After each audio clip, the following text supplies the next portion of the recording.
Mga buhing santos, welcome sa atong DF channel.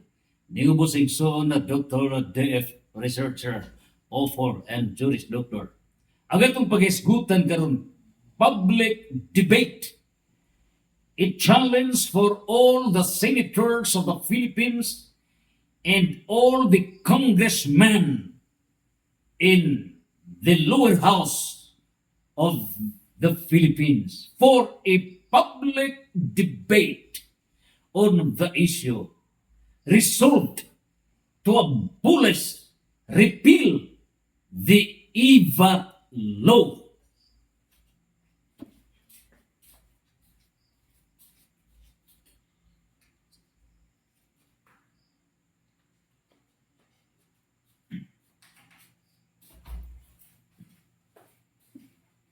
Mao kini ang proposition of policy nga i-repeal, i-abolish tangtangon kining EVA law, expanded value added tax.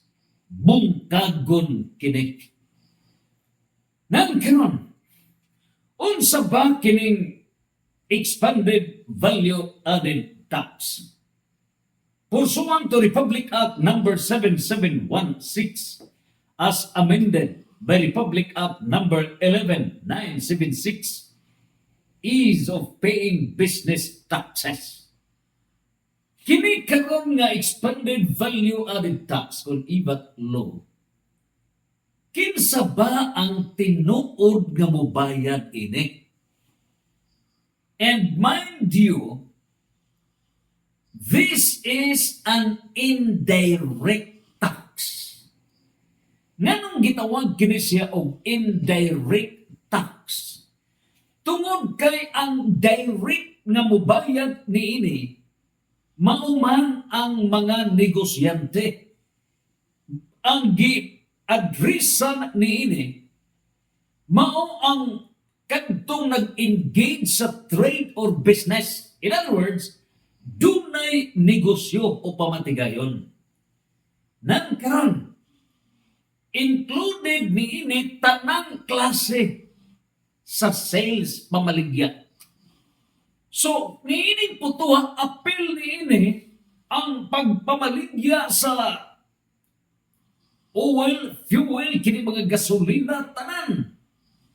Nini karon tanang klase sa pamaligya na ang EVA. Unya, tanang nga mga barters, gibarter nimo magbaylo na aghapon kanang EVA. Unya, exchanges na aghapon igo ka sa VAT. Unya, lease, pag rent, naa ang VAT.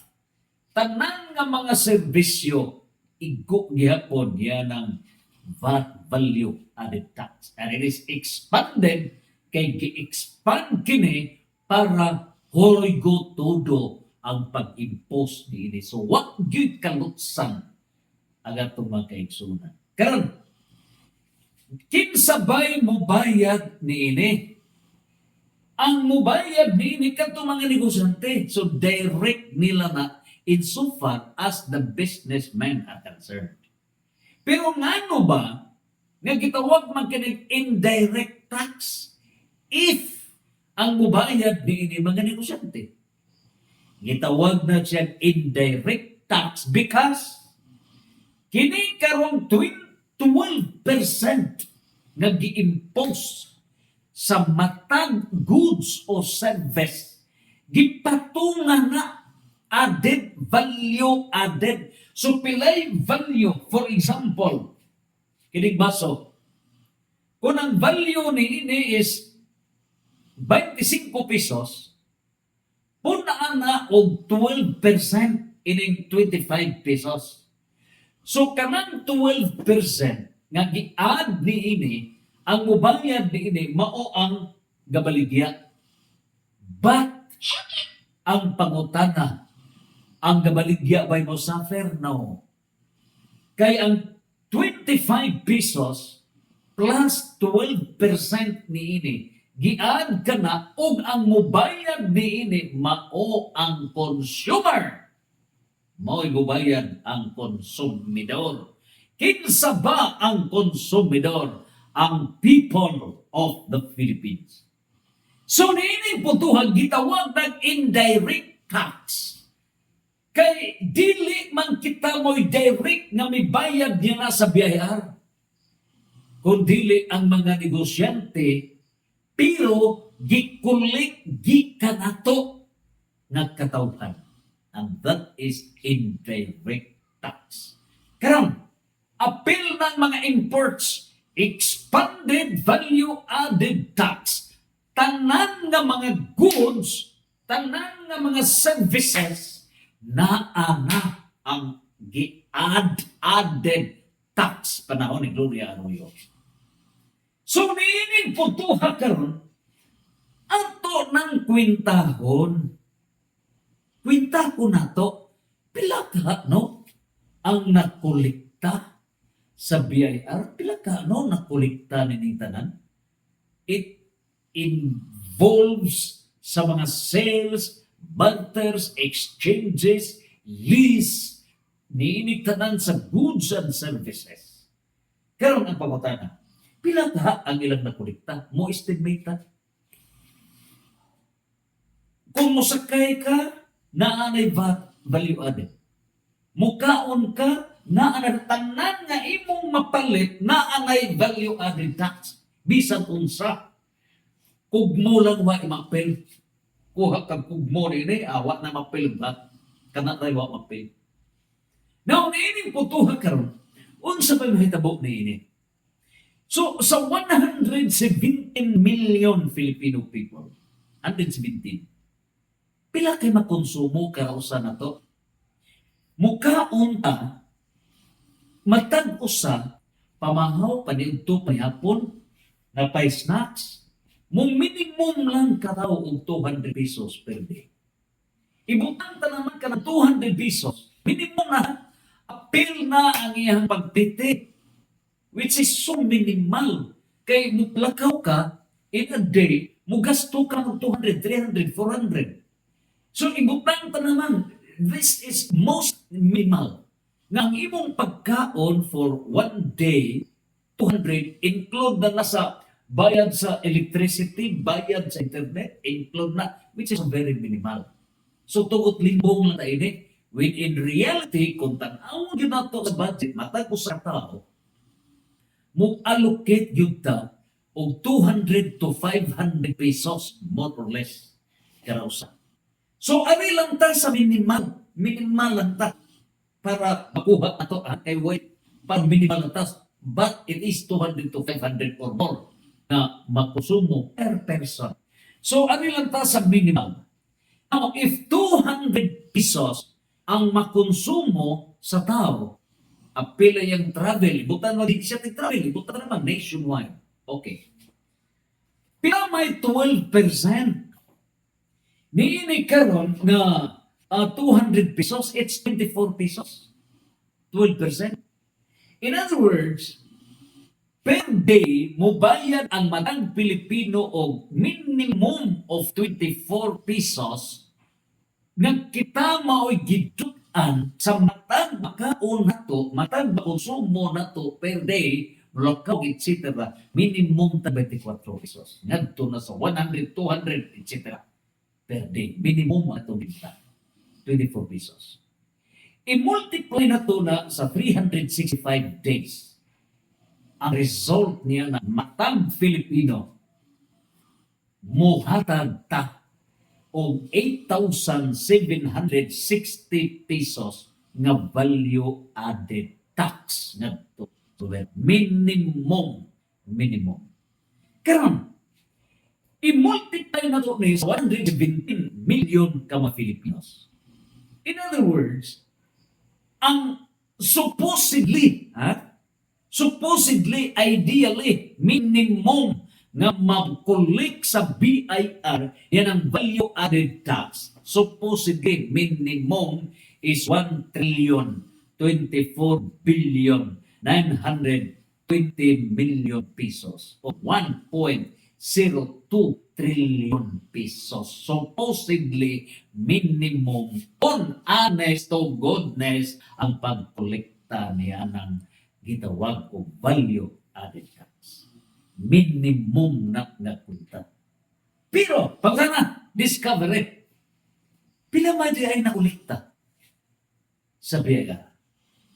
As of 2024, instead, ang minimum na collect sa value added tax is 1.024 trillion. Ang nakulikta lang was only 643.85 billion pesos. In other words, ang 643.85 billion pesos collected in 2024, pangutana sa publiko sa Pilipinon, BIR sa anak ang 300 minimum 381 billion 70 million pesos. Mauna ang question number 1 na anod sa flood control ghost negotiations inside story. Mauna ang dili lang flood control. Kung dili ang nahitabo karon nga crocodile funds. Dili lang sa DPWH kung musugod na Mayor Magalong pag-aragada sa BIR, sa Bureau of Customs, tuwa dito dagko na crocodile. Tuwa. So dinhin nato nakita nga tikio ang almost 400 billion minimum ra ang atong gikwenta. So kung atong klaruhon yun ang atong, dili na trillions of pesos ang natikaw. Nagkaroon, it is not the issue kung how much, but the issue now is, ang iba, ang mga Filipino, mubayad niyang value added tax. That is the debate nga ato karong probahan. You senators challenge all the senators for a public debate. And I have to prove the need to scrap, to repeal this value added tax. And you senators defend it, and I have to prove it. Needless, unnecessary. Di mungkog jamo ang inyong himong balon.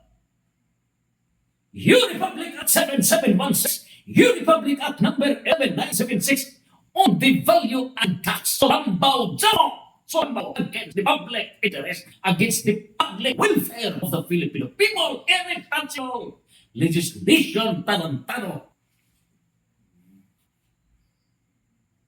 Nining putuhan ka. Ngano ba? Balik mo gitwan, mga senador. Balik mo gitwan, mga kongresista. I challenge you.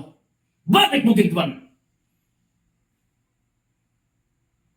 Ngano? GMA, Gloria, ikaw may presintingan to. Balik mo gitwan. Ngano nga inyo man nga gisod ni value added tax? It's because nagplano mo nga para mo increase ang revenue sa gobyerno. Money purpose. Is this 643.85 billion pesos revenue? Oy, humingking rana sa mo, it's not revenue.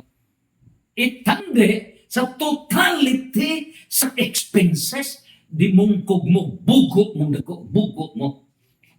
Pasay ko, Lord. Bugo mo. Huwag magkadimao ang inyong balanse. Mismanaged government! Mismanaged! Go out from the government! Talantado mo! Talantado! Tarantado mong dagko. You're insulting the Filipino people. Gamitin mo kita na o kwinta nga 200 gramo na konsumo, in reality, mamahaw ka, minimum na 100. So, sa pagkaon lang daan, na anak kinintos na nadaan. Unya napay wifi, napay etc. So, ang tanay tabuliin, burnout.